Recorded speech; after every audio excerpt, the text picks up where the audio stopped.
Justin Trudeau punts when it comes to Canadian farmers. I'm Brian Lilly with the Rebel.media. There's a trade battle looming between Canada and China, and I'm not sure which side the Trudeau government's going to take. We already know that Justin Trudeau has a true love of China. It's something that he expressed a couple of years ago during a Liberal fundraiser. There's a level of admiration I actually have for China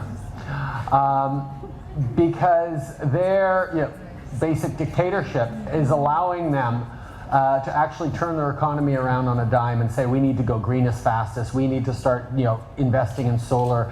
I mean, there is a flexibility that I know Stephen Harper must dream about of having a dictatorship that he could do everything he wanted that I find quite interesting. But one has to hope that despite his love of China's basic dictatorship, that he's willing to stand up for Canadian farmers. So far, that's not the case. Canola is a major crop. Now, to people in the Montreal, Ottawa, Toronto triangle, they may think that agriculture is barely an industry, but it's a huge industry, and canola exports to China alone are worth $2 billion a year. But those could soon all be shut down. That's about 40% of the crop. And they could all be shut down because of a protectionist measure being brought in by China to help their domestic rapeseed producers at the expense of Canadian canola producers.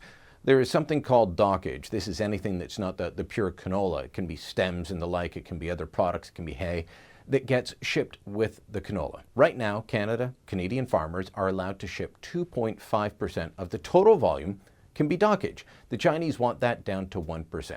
I've spoken to people like former agriculture minister in the Harper government, Jerry Ritz, now the international trade critic for the Conservatives. He says this is nothing but a protectionist measure. This is not based on science. This is not about stopping a disease called blackleg. It is about helping their own domestic producers at the expense of Canadian farmers. Justin Trudeau is visiting China from August 30th to September 6th, but the Chinese have made it clear they don't want this on the agenda. They don't want this discussed. But discussed it must be, because if this is not dealt with, if this is not stopped, Canadian exports essentially cease on September 1st. And that means billions of dollars, a whole crop that's about to come out of the fields, not being shipped over to one of the biggest markets in the world. Is that Justin Trudeau standing up for Canada? Is that Justin Trudeau resetting relations?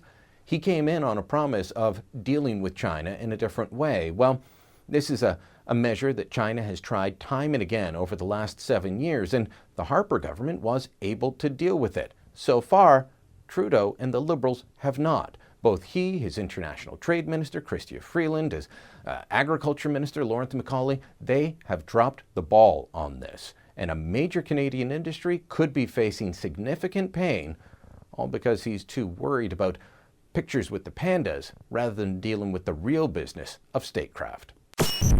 Thanks for watching. Click here to never miss a Rebel update. Want even more of the Rebel? Well, click here to become a premium member.